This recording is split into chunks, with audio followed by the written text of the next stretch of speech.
morning, Nigeria. Today we shall focus on mitigating gas flaring in Nigeria.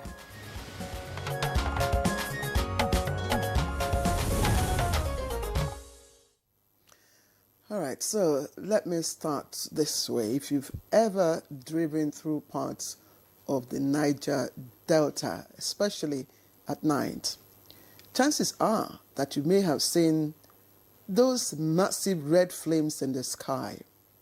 Don't panic. That's gas flaring, the burning of excess natural gas during oil extraction.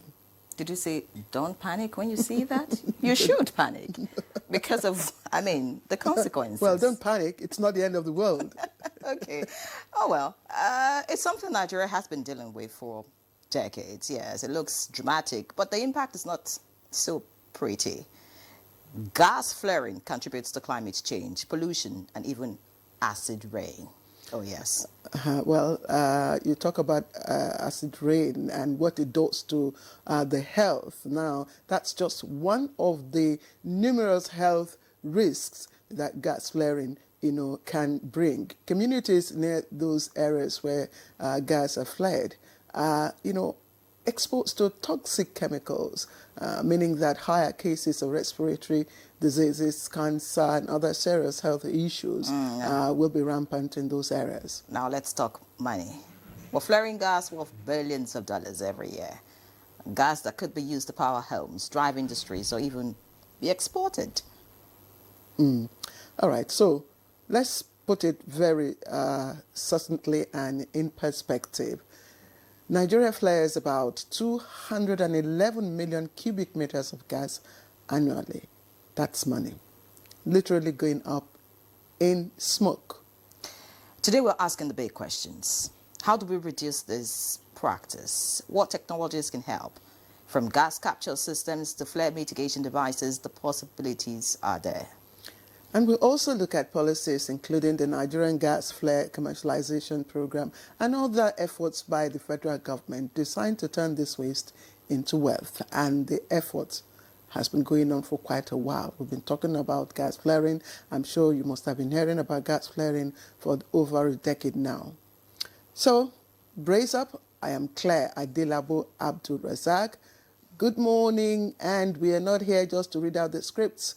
Please brew your diplomatic tea. We're here to, of course, brighten your morning. Well said, Claire. I'm Henry John. We're live on the network service of the NTA. It's a wet, very wet Tuesday morning in Abuja. Oh, yes. You know what I said some time ago? I said it will seem as if, the heavens are on a vedanta, especially if your skin, if you expose your skin. So the chilly cold bites through the skin, through the bones. Oh, my God. But I like it. I think I like the weather. All right. I'll find out if you like it much later because, of course, it has its consequences too. No? Okay. Well, yes. Maybe because you live in a higher ground. Those who live... We're not talking about the consequences of heavy rainfall, FUSE, that's the center responsible for early warning signals at the Ministry of Environment, had warned earlier on about, heavy rains that will occur in some states, including neighboring Nasarawa, especially Kefi. And what they say about to be forewarned. It's to be forearmed.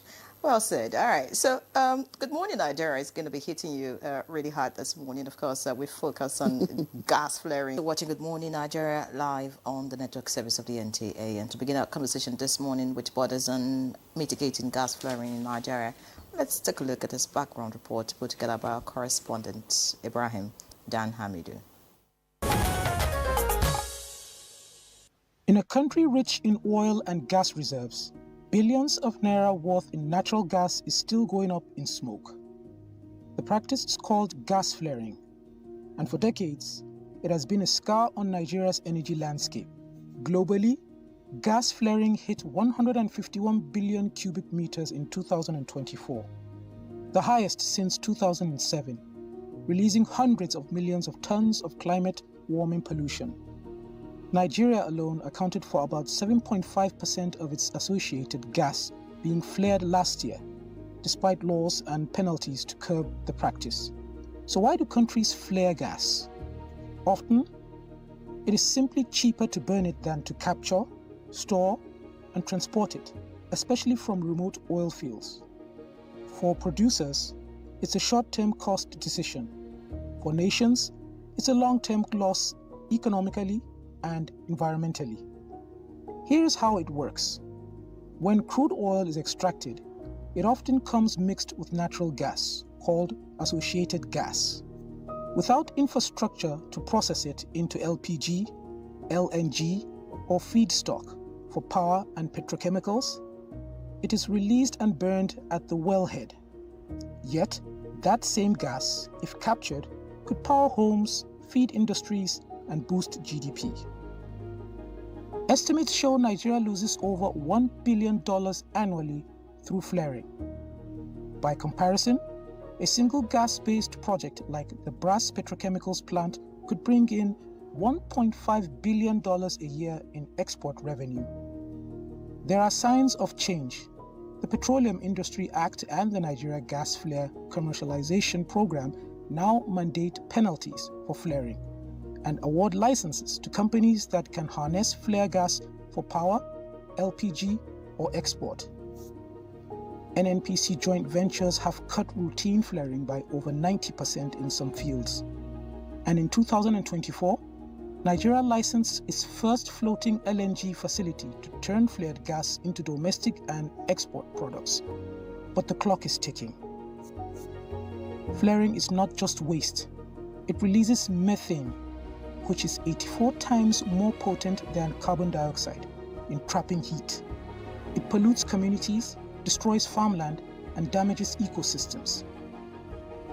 Nigeria has pledged to end routine flaring by 2030 and cut methane emissions by 60% by 2031.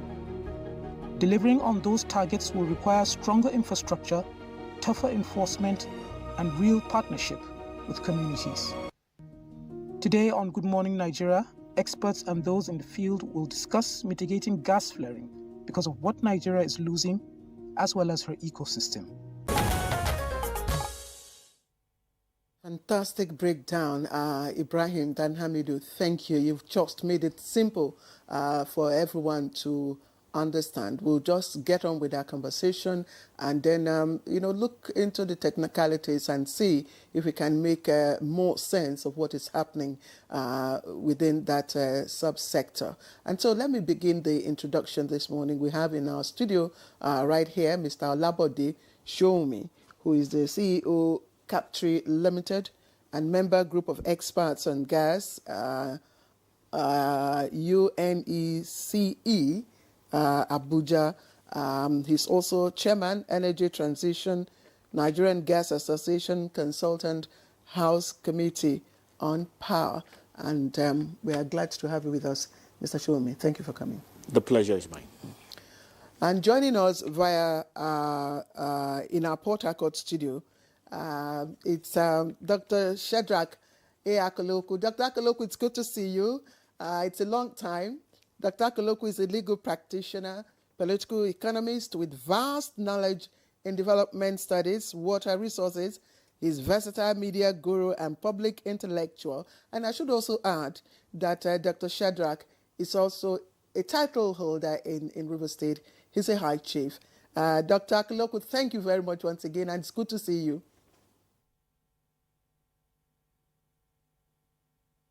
Good morning, Nigeria. All right, also joining us for the conversation, but via Zoom all the way from Lagos, is Dr. Wisdom Enang, Senior Energy Consultant and Analyst. Many thanks for joining us, Doctor. Thank you very much. Good morning. All right, gentlemen, let me crave indulgence to start with Mr. Shomi here in the studio. Mr. Shomi, of course, will be leaving us, much earlier than the course of this program. Mr. Shomi, once again, thank you very much for joining us. And I'd like to start with the recent data released by the World Bank gas flaring, which has put Nigeria in the second position as the second highest gas flaring country in the world. Some few years back, we were number 7. As at last year, we were number 2 with 8% increase in gas flaring, despite all the efforts that we've heard, are going on to either minimize or eliminate gas flaring. What's happening? Okay, thank you very much. I think first at the root of the question is to understand the fundamentals of the issue. Just like the report said, when you do your exploration and go through the process, gas is one of the byproduct effects of it. For decades, in fact, for like almost a century, gas was like an irritant that wasn't really needed. Most people used to avoid gas. And if they had too much gas, it was considered a loss. In fact, there's a joke that comes out of the mining fields in Texas, because it used to be the capital of mining in the world then, and drilling. So there was this oil executive who went to a bar and he saw a gentleman looking morose and sad. So he said, "What happened? Did you hit another dry hole?" Which means he didn't get any oil, a dry hole. And the guy said, "No, I actually hit gas." Because back then, gas was a poor cousin of oil. But all that has changed. In fact, gas probably has more value than oil, primarily because of the fact that it's cleaner and the fact that it can easily be converted to a number of other things. But at the root of that is infrastructure. The infrastructure required to tap the gas, to process it, and then make it available for use. Without that infrastructure, we are like people who live in the villages, who are beside river. There's water everywhere, but none available to drink. Because for the water to be useful, it needs to be processed, distilled, and passed into the homes. For our gas to be useful, it needs to be captured. That investment for capturing gas is where the rubber touches the road. It is where efforts really matter when it comes to reducing the amount of gas that is flared. We can talk about policies, and it's important to have policies. We can talk about laws, and it is very important to have laws. We can talk about penalties, it's important to have them. But until the investments hit the ground and the infrastructure is built, it is all motion, no movement. I'll go further to ask you before we even begin to look at the technicalities, because it's quite frightening. And we hear that if you recall, oil production benchmark, it's about 2.1 or 2.2 million barrels per day. And we're making progress. We've added, I think, about 3 or 4, thereabout. Yeah. And with that comes an 8% increase in gas flaring. What does that mean for environment? Okay, there will be some amount of gas flaring, irrespective, even if we do 100% capture and all that. There will be some that will be vented. There will be some. It's like when you cook, there will be heat released in the kitchen, and there will be some water vapor. It's just normal to the process, no matter how much you try and capture all those things. So that needs to be understood. So we shouldn't talk about elimination? No, elimination is not technically possible. Complete, because there's nowhere where there isn't some amount of gas. The issue is that it can be reduced by 90%, that kind of a thing, where it is very where it's very minimal. And even it can now be used and converted into resources that will add value, financial value, employee value, value for the people in those areas and all that.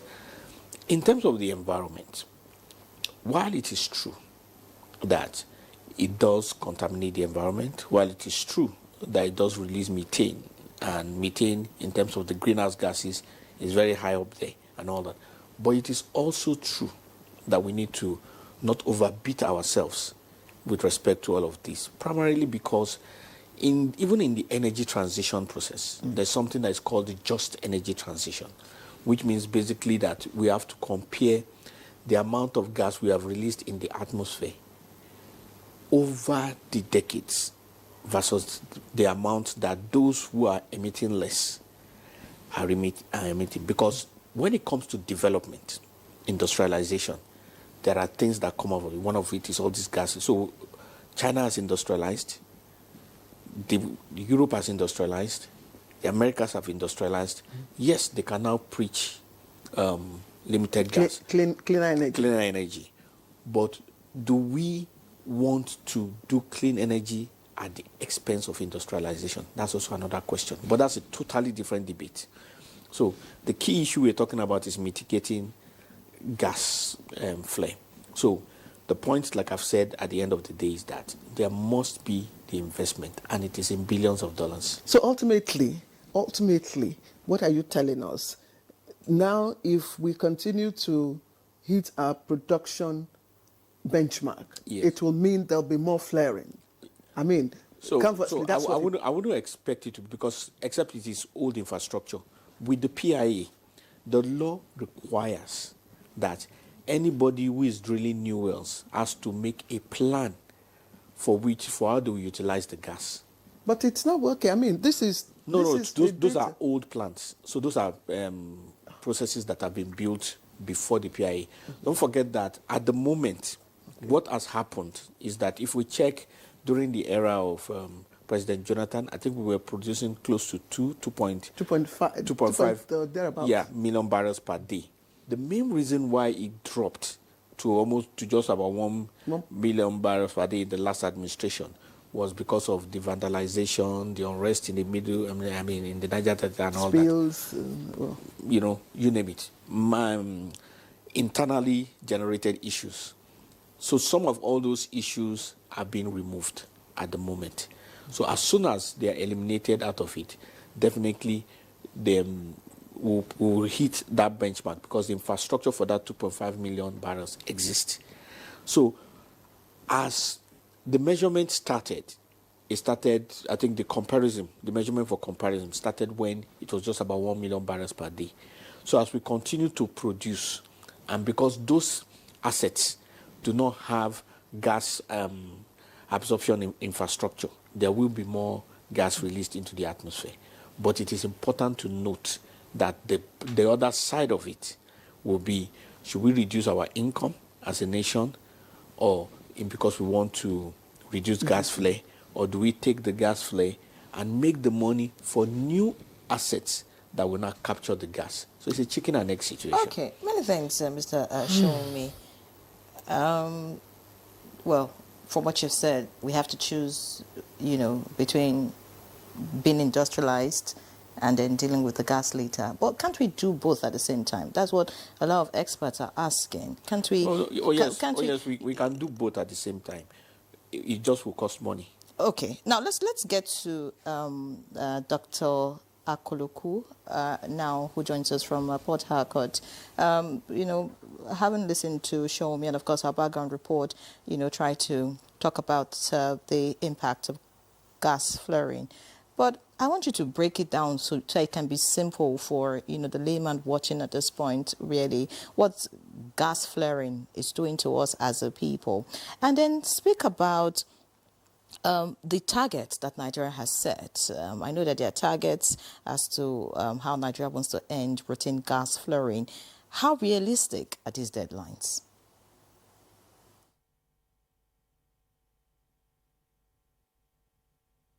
It's quite easy and apparently simplistic to pontificate on what we are doing and what we ought to do, as opposed to what is actually on ground. Gas flaring, how do I explain? If you're a Christian, I'm sure you must have read the book of Daniel, and you heard how one of the kings of Babylon, called Nebuchadnezzar, raised a burning fiery furnace and caused the 3 Jews, Shadrach, Meshach, and Abednego, that to fall down and worship him at the sound of the trumpets and the cymbals and all the musical gadgets. And nobody ever saw the gas flares or saw the furnaces in real life. But when you come to the Niger Delta, you will then realize what this furnace or the burning fiery furnace looked like when you see the flare sites. it's better to experience it than just stay somewhere far away from the oil wells and oil fields and pontificate on how to handle gas flaring. Already you have explained how gas flaring occurs from the associated gas in the production fields. The flaring does not take place on the wellheads. The flaring takes place at the production centers, or what they call flow stations, because there are numerous wells in every oil field, and the gas is piped through pipelines to the wellheads or to the flow stations, from where produced formation water is separated, sludges, water, crude oil, and all the others are separated into different compartments, and then the gas is flared to enable them to produce more.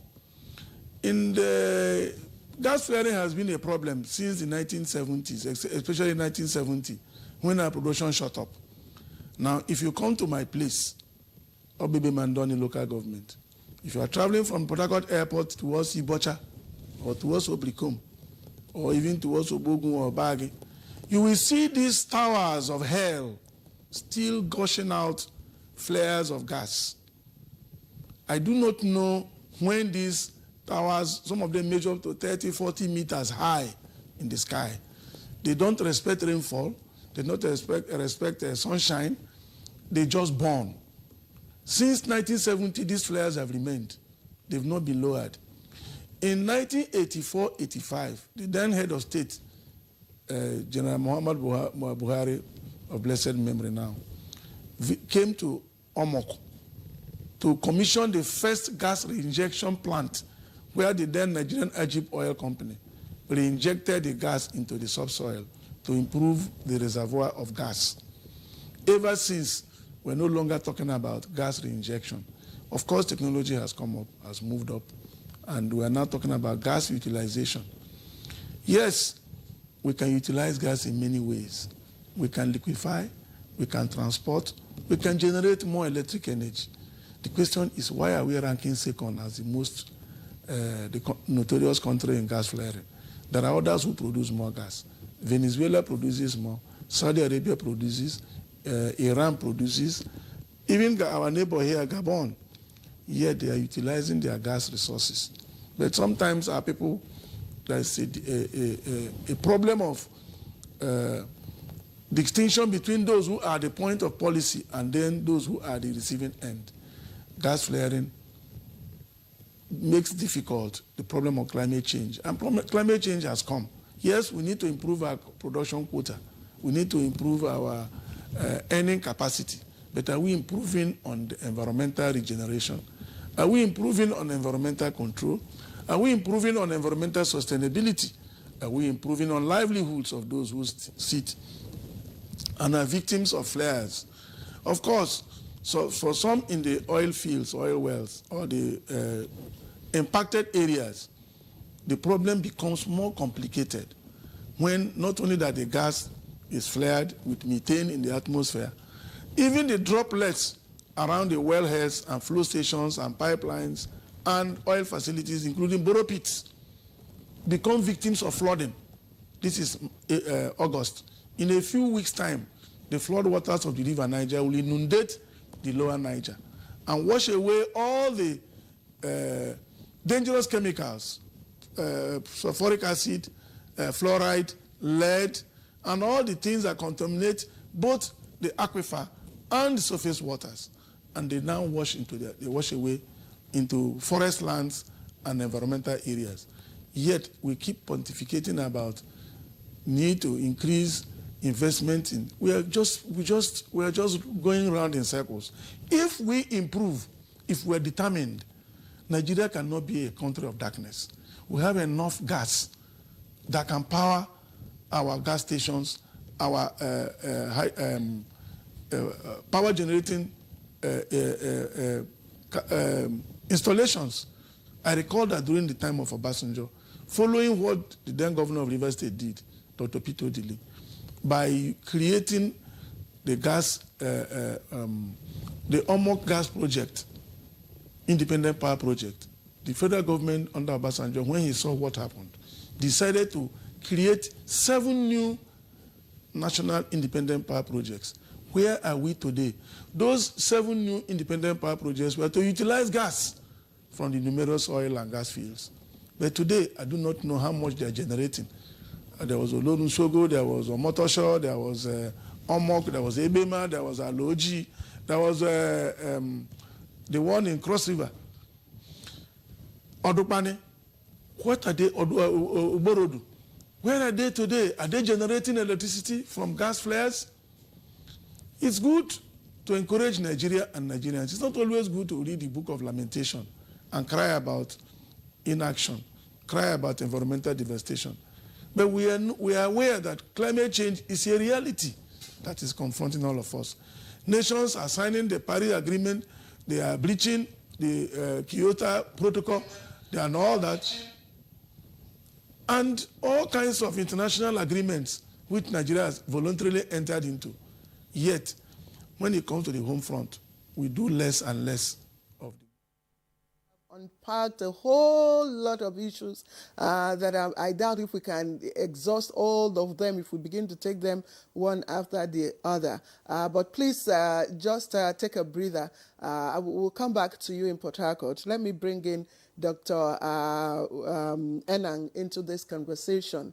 And just like Dr. Enang, just like Dr. Chief Akaloku said, if you traveled, in some parts of River State, for instance, from Obrikom, the Ajip area, down to Emerengi in Bayelsa to, Omok, you will find those gas flares, and I've had to experience some of them myself. But let's even look at the amount that it's been flared, the amount that has been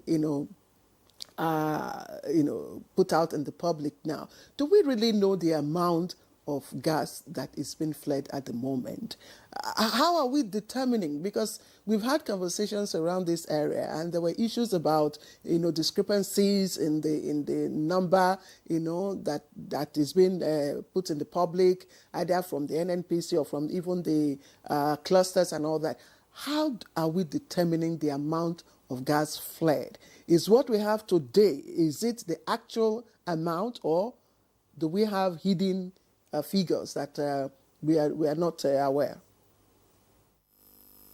Thank you very much. I would think that the amounts that are being flared are well reported, because now there are metering provisions because of the flare elimination regulations that came into place way back, I think, in 2017. So right now, companies are being mandated to report, and not only report, there is a sort of an oversight function from the regulators to check, because there are penalties at the moment that are being attached to the volumes that are being flared. So those numbers are reported, but I think the thing that worries me most is not really whether or not there's an accurate reporting of the flare, is the fact that the approach taken so far before the Nigerian gas flare commercialization program had not succeeded in curbing flare. And to understand that, I think we need to look at the infrastructure that we talked about. So typically gas is from either associated or non-associated reserves. Production. And then the non-associated right now is really not existent because of the fact that there hasn't been a kind of an intentional exploration of gas wells. But the associated, the problem is most of the offshore facilities that we have coming into the mainland have distinct, very, very much distinct facilities that have been built for oil exportation and oil production. So a lot of the flaring that you see on land it happens even more in the offshore regions, because they cannot commingle that gas into the pipeline bringing the crude. Otherwise, it will back pressure the low pressure wells and will shut them off. So a lot of that flaring is happening, and without the gas infrastructure to commingle high pressure flow like gas, then it's left stranded. So even when the regulation says that you should declare the gas flare and pay the penalties, companies simply think it's an easier way to go around it, pricing the cost of the penalties and then pay that penalty and continue business as normal. But I think the gas flare commercialization, which hasn't really gone into full gear, was supposed to get a commercial approach of taking some of these little pockets of gas, which the infrastructure has not been built to commingle in large quantities to mainland, and then create gas products out of them. And that should have been the best way out to be able to solve the issue of having little pockets of gas flaring, but not really large commercial quantities to be able to make something like perhaps an LNG, a big LNG, but then you can do other mini projects along those, 174 gas flare sites. Thank you. Go ahead. Okay, let's come back to Mr. Shomi. Mr. Shomi, I would like you to talk to us more about shared responsibilities in terms of provision of infrastructure, which you talked about. You said, except, of course, we have the right and appropriate infrastructure, we probably will not be able to, achieve mitigation, targets and all that. But I would expect that most of these oil companies, enter into JVs with, Nigeria. So it's expected that, when they come with their funding and, and money and put into some of this infrastructure, while, profits are shared based on the percentage shares, in the company. So whose responsibility really is it to provide this infrastructure? So if it's a JV, it's the responsibility of the partners. It's not a responsibility of just one person. Because like any other partnership, be it a limited liability company and all that, you cannot expect one person in that company or one of the directors to just be solely responsible. It just doesn't work that way. What does the MOU, what does the agreement stipulate? That's what it is. It's an agreement. A joint venture is a partnership agreement. Yes. So in the partnership agreement, so let me also say this. There are two main types of agreements to which drilling took place in the 70s to about year 2000. One is the production sharing contract and the other is the joint venture. In the production sharing contract, the oil company, will be responsible for all the investments required to do the drilling. Now, when they get to the point of commercial production, then they will take the amount that they have invested out of that amount. Then they will now enter into the production sharing agreement. In other words, they will produce it and it will be shared by both parties. That's why it's called a production sharing contract. That's usually for nations who, for some reason, do not or are not able to invest. Now, joint venture is totally different. In joint venture, both parties come together to form a joint venture. And in that joint venture, they now both invest. So, most of the infrastructure offshore are production sharing contracts. But most of those that are on land are joint venture agreements, and those in shallow waters as well.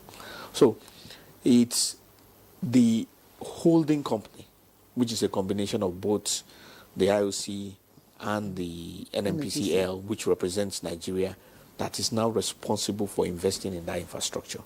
It is possible that one party can speak to the other that, okay, let's make a deal. For so and so reason, we are not able to come in with the investment that is required.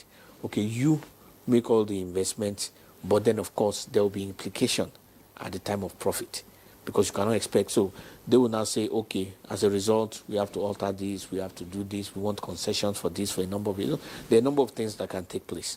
But when it comes to responsibility for investment, it's the responsibilities of all the partners to ensure that that financial investment is there. But the point I want to make, which I made before, which we must remember, is that all of these are existing assets, existing infrastructure. So it is different from the assets and infrastructure that came up in the last few years. Those ones that are new or that are newer, so to speak, it is required by law for them to have a process for evacuation of the gas. They must set it up. In fact, the regulator will not approve. So we have. plan. Sorry, I'm sorry to interject. So what you're saying is that we have the infrastructure existing at the moment. No, we don't. That's why it is being flagged. That's the point I'm making. I said for new ones. Okay. Anyone New coming in. yes, Okay. it is required that the infrastructure be put in place. Okay. So for the old ones, which is the one that is producing, like the chief said, that some of those flare sites have been there since the 70s and all that. So it's not something that is going to change simply by covering the top of that place. It requires investment. So the issue is that who is going to invest? The people who owned it, whether it's Shell or whatever, they owned it as a joint venture. So because these are also business decisions. But what do you think government can do? You know, just to encourage some of these companies to find a way to deal with this. To invest. That's what I'm still trying to explain. It's not just the companies, it's both parties. So if you say OML, so Shell exists as a company, but the company that is responsible for a particular field is usually a joint venture of maybe Shell, Ajib, Total. You know, they have all those joint venture agreements. That is the company that is responsible. They are not doing it. They are not doing it, and that is why we are having this conversation. Yes, what I'm trying to explain to you is the people responsible for doing it. That it is not just the oil companies. So you cannot have a partnership where one person will be responsible for everything. So from what you're saying, the targets that we have set, 2030, to stop, is not possible, it's not realistic? No, that's not what I said. What I said is that it requires money. It requires money to build infrastructure to meet those targets. So in your own view, do you think that the targets that we have set to stop gas flaring is possible? It is possible. What I'm also saying is that there is what you must do to meet those targets. Possible. And that's what I want. And if you don't do those things, you won't meet them. Yes, and that's what I want. So you came out to get to work today. If you didn't wake up on time, you won't get to work. Early. You won't get to work early. No, sorry, you know we are positive people. So let me also ask. Let me also just ask further. You've said it's not a one-partner thing, you know, to provide this new infrastructure. So both partners must work together. Absolutely. Fine, but let's put the oil companies aside and look at us, our role. I mean, the holding partner for Nigeria, which is NNPCL. What has been our own initiative, to encourage investments that will, trigger this infrastructure, that will bring in this infrastructure? I mean, over the years, we've had a number of initiatives, just to reduce gas flaring.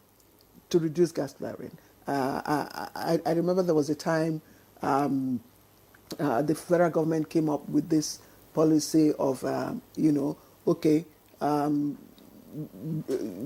think you can go in there, I think they removed royalty or something like that, and then there was the commercialization plan, which is meant to commercialize, the gas, yes, and all that. So what is it that we are doing at the moment? What are the steps that we are taking to reach, those programs are still in existence.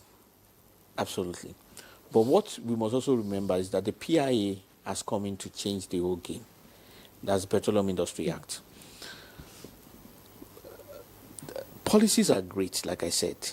When it comes to administration, there are laws, there are regulations, and there are policies. You need those three because there's limitations to what laws can do and all that. But the policies, the laws, and regulations, they are like guidelines. It is still the driver that must drive on the road. So if you are driving, if you want to travel from here to Benin, whatever, there are solid lines, there are lines that are dash where you can overtake and all that. At the end of the day, when you put in all the policies, when you put in all the regulations, it is still the operators that are going to ensure that the work is done. So the operators in this case is not one party. That is the point I'm making. And all the parties need to come together to agree. And you government cannot influence these parties to come together and agree. It's a private business. It's just that government is a partner. Considering the damage it's doing to our country and our people. So you think that they will just continue to do what they want? No, I mean, it's like you're not getting me. What I'm saying is that we can talk. Talk is fine. But you must build infrastructure. And it is a business decision. It is not an NGO work. So you're thinking that government cannot compel these private entities to build that infrastructure in order to be able to save the people? On what basis? Okay, let's bring Chief Akoloko. Chief Akoloko, talk to us, because I know they say he who wears the shoes, knows where it pinches the most. You're in Rivers State, and you've been in Rivers State for as long as I can remember. So you know all these details. You know the I's, and you know where to cross the T's and all that. I mean, we've been dancing around. The key thing is provision of infrastructure. The infrastructure to be able to channel our gas, reserves into economic or revenue for the country. We do not have those infrastructure. People or, someone must take that responsibility. But Mr. Shobowale is saying that, it's a business decision. What are your thoughts? Quite unfortunate that we keep skating around the central issues of the oil industry, particularly with respect to gas resources. There is equity. Federal government of Nigeria holds 60% of the equities in all the oil majors, the IOCs. The oil companies hold 40%. The JVs, or the joint venture agreements or contracts, ought to specifically state the responsibilities of either part. And don't forget, the Nigerian state is still the owner of the oil in Nigeria. So we cannot be talking about business options for oil majors. If we sit down today and say, look, of your 40%, you must show us 20 or 10% or 15% of investment in the building of infrastructure. We, who hold 60%, will commit 25 or 30% so that we can end the flare out in 2030. Let me say, all these are prescriptions. They are not going to work. By 2030, some of us will be here again to be recasting and rehearsing what we failed to do since 1970 or since 1968. I think this shadow boxing, it's a business venture. The oil companies should do, they are into business. Nigeria is the owner of the oil and the gas, and Nigeria is in that business. Aramco in Saudi Arabia, Petronas in Brazil, the Malaysian oil giants.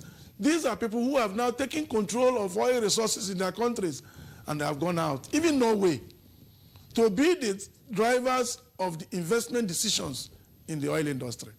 Let me correct one impression that is being made, that some of the gas flares you find onshore are from the fields in the ultra deep or shallow or continental shelf. No, they flare there. If you go to Bunga Field off the coast of Bonnet, of Rivers and Bayelsa, the Bunga Field FSOP is flaring his own gas there. It's not bringing the gas inland.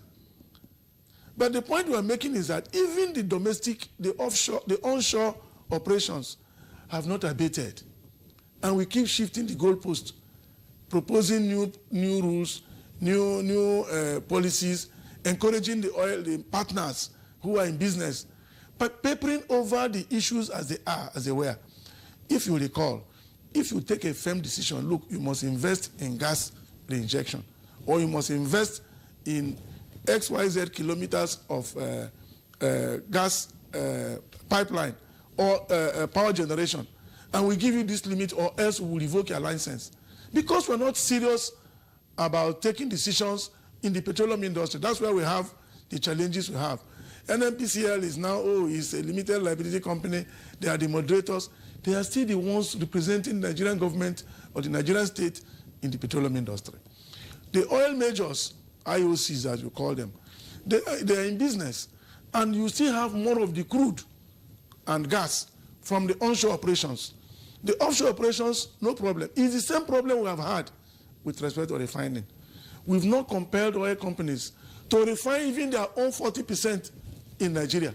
They take them to other refineries abroad, and then they return them to us as petroleum products, and we complain about scarcity. We have to change the policy decision or the policy stance as a people, as a government, as a state, so that we can benefit maximally from the resources God or prodigal nature has bestowed upon our people and upon our land. If we do not do this, we will keep shifting the goalpost. We have signed into law the Petroleum Industry Act, and therefore the new rules have come into place. The oil companies are encouraged to bring 3% or 5% of their operational cost. Why would we wait for the operator to finish investing or finish production? Then he tells you how much it has cost him.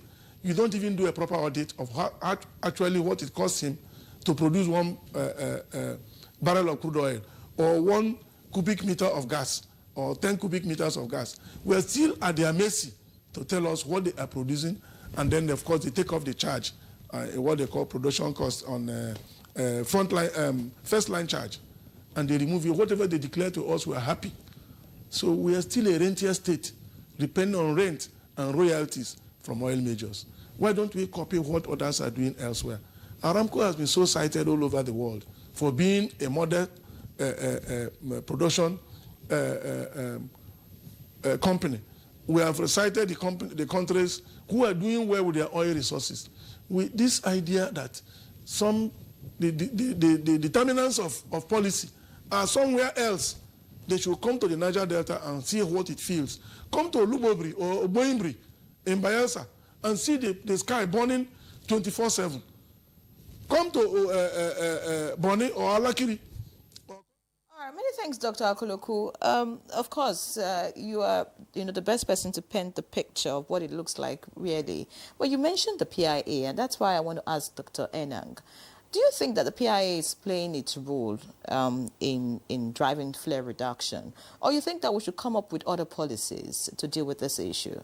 Because, I mean, this is 2025. 2030 is just around the corner.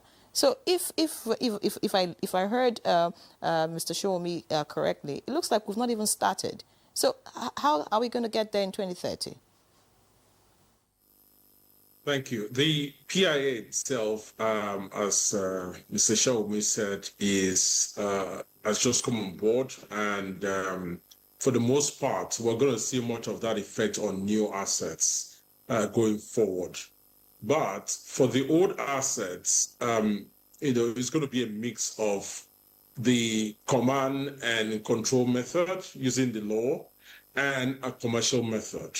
And that's the truth. Because if you look at the curve of Nigeria's flare production, you will see that at the point we brought in the flare regulations in 2018, and other, regulations mandating how flare is being reused, gas is going to be reused, and then, of course, measured.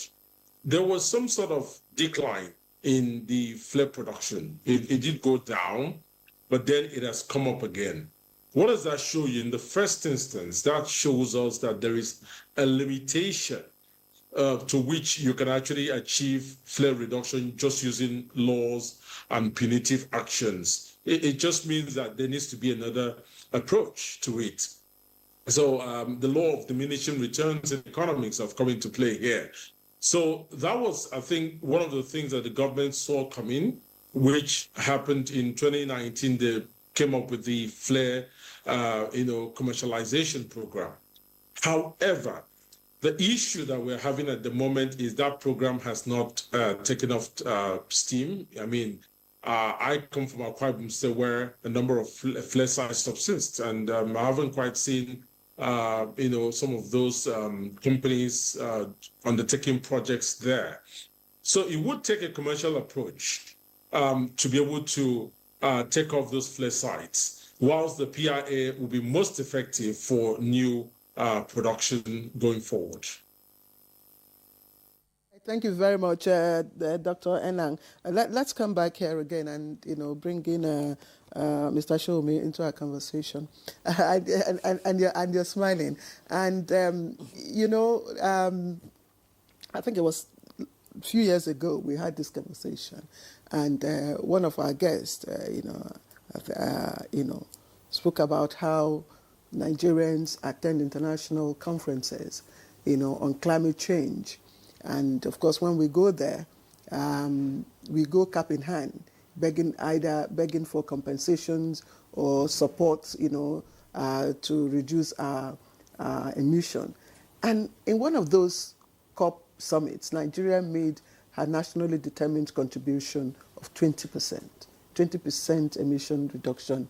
It was by 2020 or so, and now 2025, I hear now it's 2030 and all that.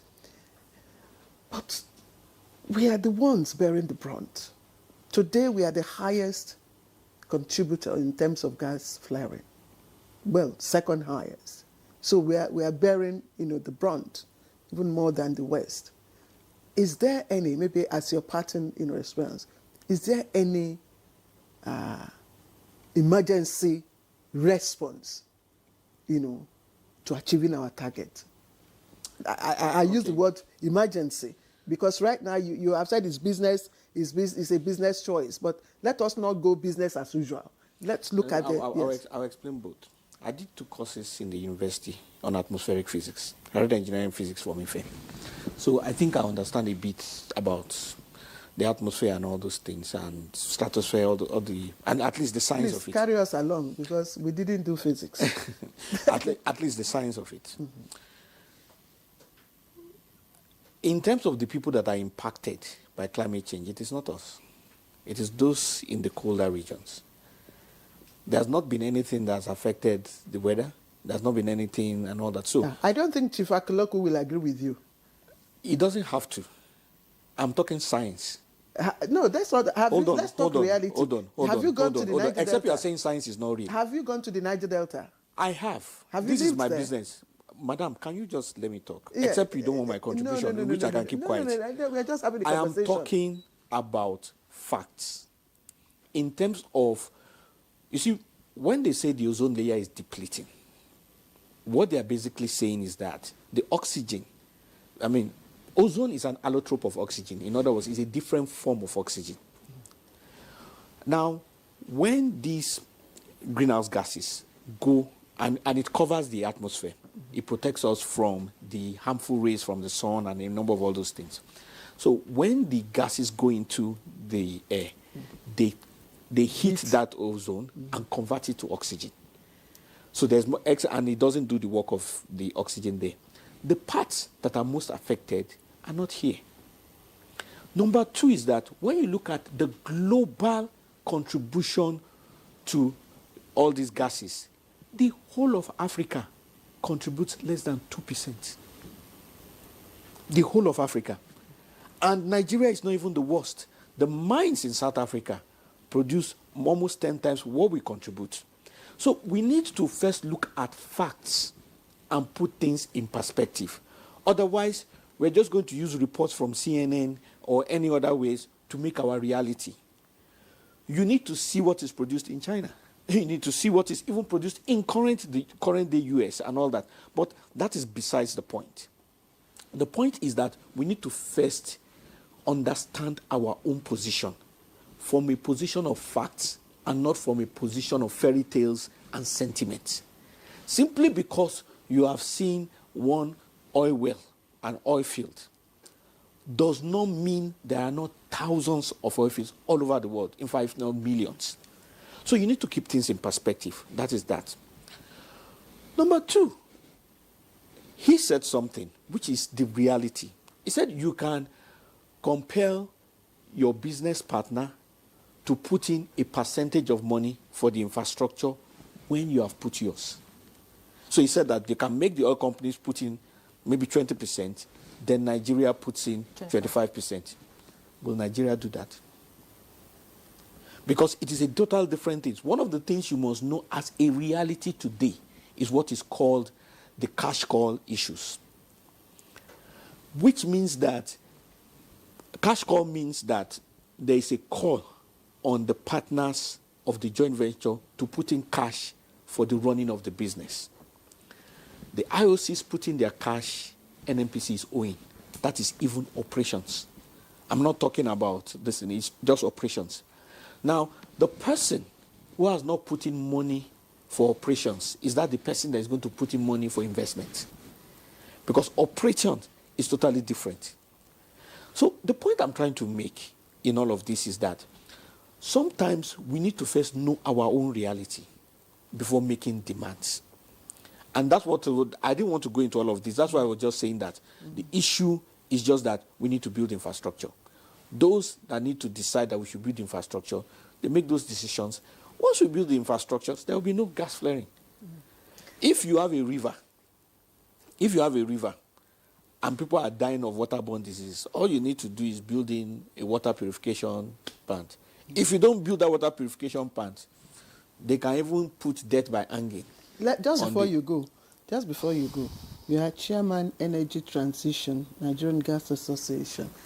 How is commercialization, gas commercialization, how is it doing, and the gas conversion program? So the word gas commercialization is just a one word for what we have been describing. Yes, so selling. It's basically the process of capturing the gas and selling it. Commerce, make commerce of it. So the word is selling our gas. Yes, commercial. Making a commerce of the gas process. So that's what that word means. That's what it refers to. Yes. But for you to sell, that's the end of the commercialization. You need to capture the gas and process it. So it will look like the gas commercialization program is not working because there is no gas to sell. So these are fundamentals of our... So away from infrastructure, lack of political will is, or if you like, government wanting to play its part in all of this is like the biggest problem. That's above Just my pay say grade. No, hold on. I don't say what I don't know. And that's why I can hold on to what I'm saying. What works in the boardrooms of NNPC, at the Federal Cabinet meeting and all that, I'm not privy to. But what I can say is that whatever would have happened in those places, in terms of what we are doing, we are not doing what we should do. What we are now doing is transferring our own responsibility to other parties. Mr. Shomi, except you want to stay longer with us, we would be glad to have you stay with us because I'm enjoying the conversation. But we must let you go so you don't miss your flight. Olabode Shomi, CEO Cap3 Limited and member group of experts on gas, UNECE, and is also Chairman Energy Transition, Nigerian Gas Association, consultant, House Committee on Power. And we've had a very robust conversation with you. We look forward to having you again on Good Morning Nigeria. Thank you very much. Thank you very much, madam. Yes, and the pleasure do have is a safe event or program or whatever it is that you're out to do. Thank you. All right. All right, many thanks for remaining with us. It's still Good Morning Nigeria, live on the network service of the NTA, and we're focusing on mitigating gas flaring in Nigeria. Our guests are still very much with us, except for Shomi, who had to leave us before the break. Just in case you have questions or comments, suggestions, whatever it is, you can send them to the number on your screen. You can either send SMS or a WhatsApp message. Thank you very much. So we look forward to reading your messages. We'll get back to our guest in Port Harcourt, and that's talking about Dr. Akoloku. As we begin to round off this conversation, I mean, so much has been said about the problem. It persists, and even this morning, of course, it continues. What can we do, in your own view? What is the way out? How can we deal with gas flaring in the country?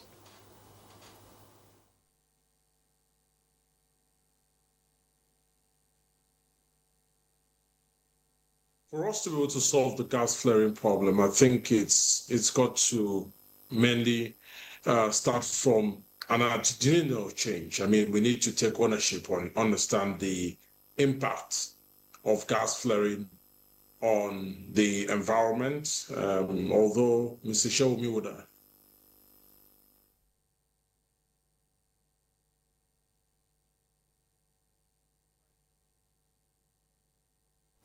Chief Akoloku, if you can hear us, if you can hear us, just hold on a moment. Dr. Enang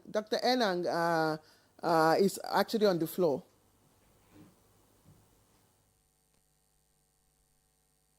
Thank you very much.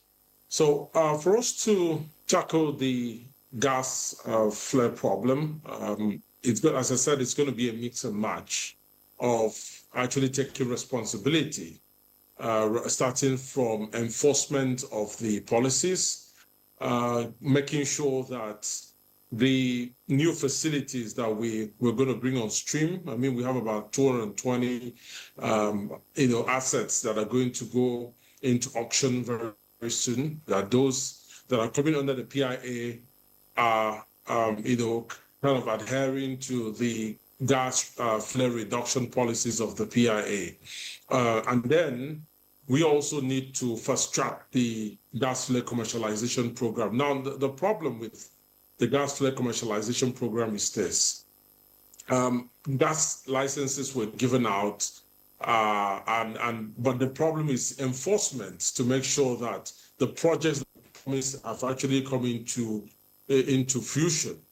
Because I mean, we've seen the change in attitude when the government chooses to enforce certain provisions like the drill or drop. Now we have people operationalizing their oil and gas, like their oil licenses. And so I think we need to bring the same thing into the gas flare commercialization license. It's either you drill those licenses, you use those licenses, or you lose them. I think that should be the attitude that we put forward.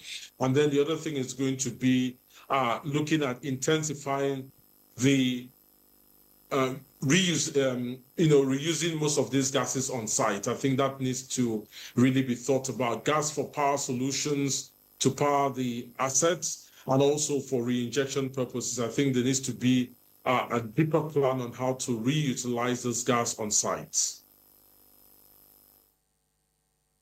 Thanks, Dr. Enang. Let's get back to Dr. Akoloku now and hear his thoughts about the same question. Dr. Akoloku, let's hear you. Thank you very much. It's a matter of passion and it's a matter of determination on the part of policymakers and government to do the needful. We cannot be parrying and pretend that all is well. When we make a law, it is important that we go insist on the implementation of the provisions of the law.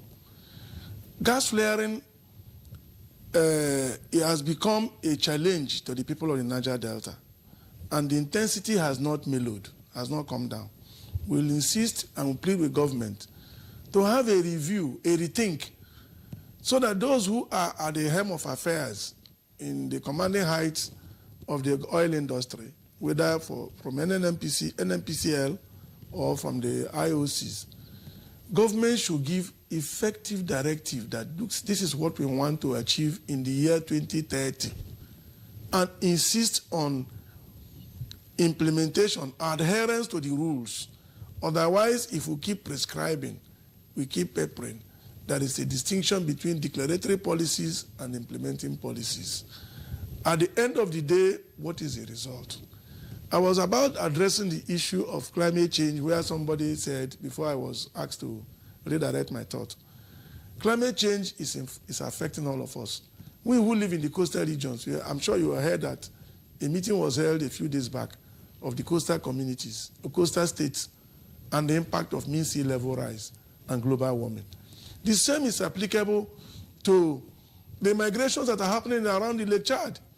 We didn't have this kind of what you erroneously call herdsmen farmers clashes, because the water holding bodies like the Lake Chad are being depleted of their resources. So the populations around those areas are migrating southwards because of climate change.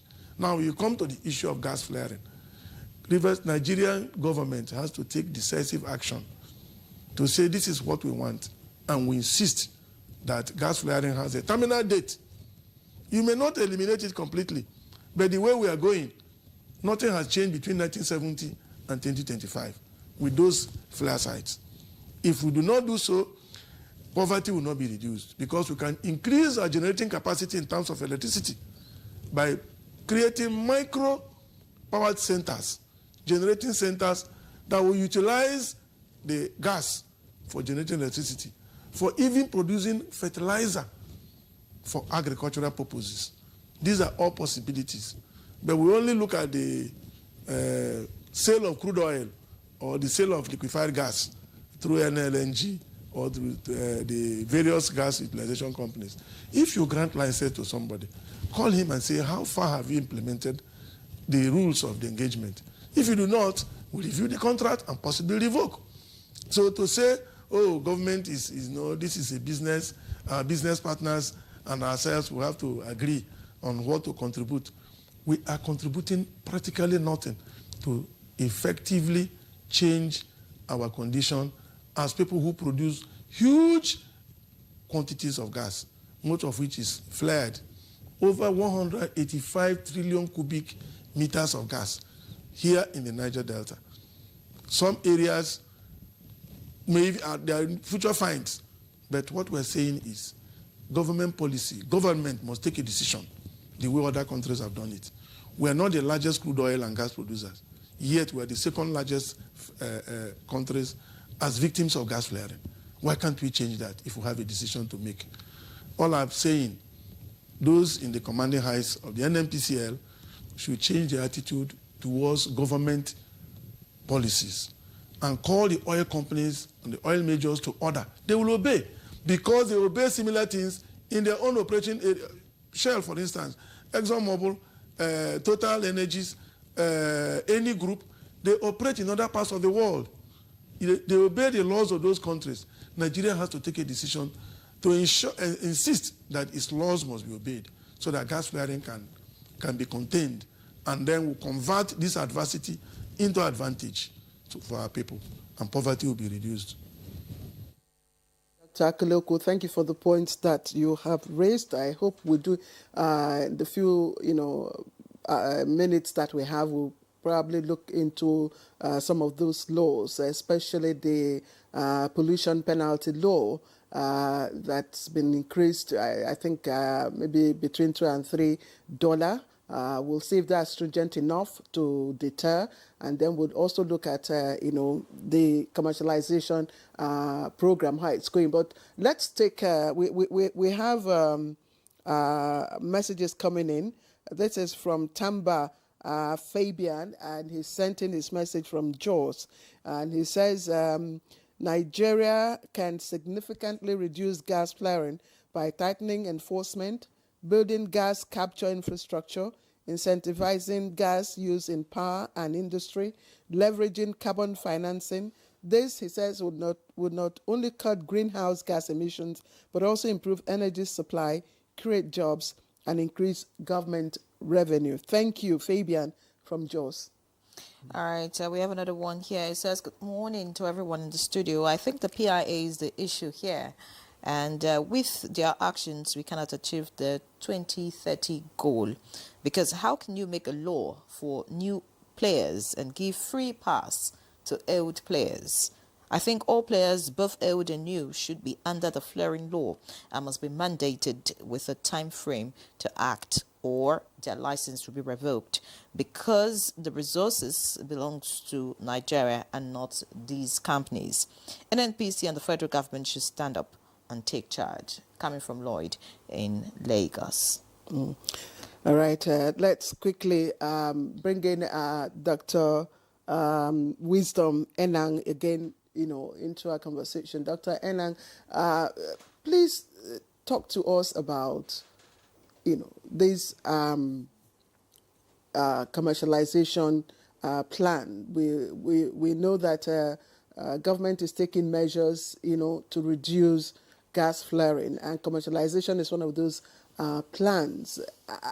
How is it going at the moment? Because before Mr. Shomi left us, he hinted at the unavailability of gas to even transit, to even buy or sell. Well, the gas that is in context of the Nigerian gas flare commercialization is already being flared. I mean, it's gas that exists and that is being taken to flare.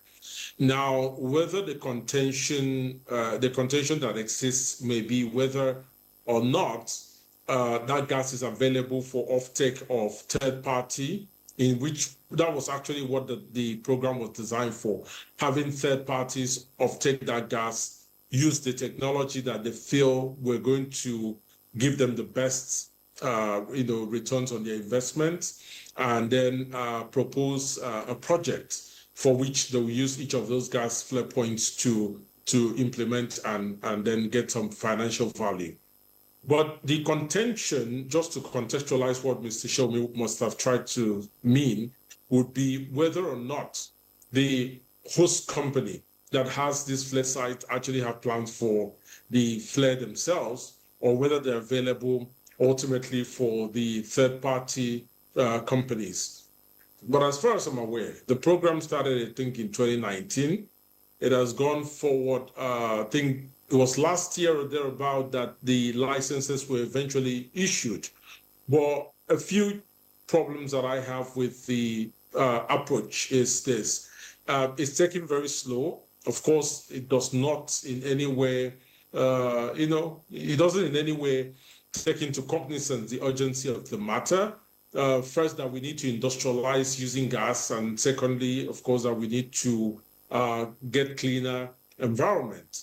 Then the issue that I'm clamoring for right now is that we get the same provisions as a drill or drop, but in the gas flare commercialization, that if you do not operationalize your license within the time frame that you've promised, you lose your license, and then it goes to someone else who has, really thought about what they want to do. Because the issue that we keep having before now in this country is that people obtain oil-related licenses, oil and gas-related licenses, and use them as collaterals to get loans and live off these loans. And that has been a very big issue. So those provisions will make sure that people are serious or they lose the license to those that are serious. The next issue that we have with the gas commercialization program is the issue of funding. Now, there is no way we can talk about the gas flare commercialization without bringing funding into context. And that problem is a problem that is shared by Africa and most developing countries. The developed world will mostly want to fund things that are fun to them or things that benefit them. And that's why we had the phrase, the just transition, to say, look, allow us transit by industrializing with the gas resource, which of course takes into cognizance the fact that we as a continent produce less than 2% of the pollutions, but we still need to fund our economy using petroleum resources, but in a clean way. And so funding is a big issue. But right now we're getting around it with the Africa Energy Bank, which is going to be situated in Abuja, to try and see if some of those funds can be tapped and to assist the infrastructure needed to enable the the gas flare commercialization bidders that have won the bid to actually get value, develop their assets, and get value out of those assets. All All right. Many thanks, Dr. Wisdom Enang. We need to wrap up now. Thank you so much for your recommendations. Let's get to Dr. Akoloko. I'm just thinking that, the people in these areas where gas flaring is taking place on a daily basis are mostly affected, by the consequences of this. Is there anything really? You have talked about what government should do. We've talked about what the companies themselves should do. Is there anything you think that the people themselves can do just so that action can be taken as fast as possible in dealing with this?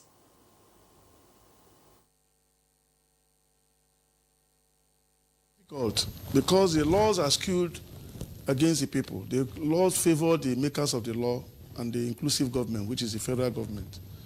What would the people do? To riot? To rise up in arms against the state? That's not an option. It is for the state to take decisive action as the custodian of the operators of the power. Yes, the people are the sources of sovereignty, but they are made powerless by the laws that we have, by the constitution we have. Where is the exclusive legislative list? What is contained therein for the people? The exclusive list is so long, 67 items, all controlled by the inclusive government, which is the federal government. The states are within the concurrent and lesser issues. So the people have nothing, apparently. But if we are a people's government, if we are showing commitment to doing things that will change the future of our generations, both now and the coming years, then we better make policies that are implementable. We have enough resources to go into gas commercialization and investment. We are just not serious. We need investment in the gas sector, utilizing the resources that we are wasting in various forms. I do not want to remind you where we are wasting resources. The Africa Energy Bank, yes. Africa Development Bank, yes. They can come in and invest in gas commercialization, which the return on investment will benefit both Nigeria. All right, many thanks, High Chief Dr. Shedrack Akoloku. This is what time will permit us to take. Thank you so much for your insights. Of course, it's a continuous conversation, and we hope that those who should hear have heard and, of course, would do the needful. Many thanks, High Chief Dr. Shedrack Akoloku, legal practitioner, political economist with vast knowledge in development studies, water resources, versatile media guru, and public intellectual. Many thanks for joining us all the way from Port Harcourt. We do sincerely appreciate your time. And of course, Dr. Wisdom Enang, senior energy consultant and analyst, thank you so much for sharing your insights with us. And of course, would hope to have you in some other programs. All right, so that's it on Good Morning Nigeria this Tuesday. Many thanks for being a part of it. I'm Henry John. And I'm Claire Adelabu Abdul Razak. I'll see you tomorrow. Bye-bye.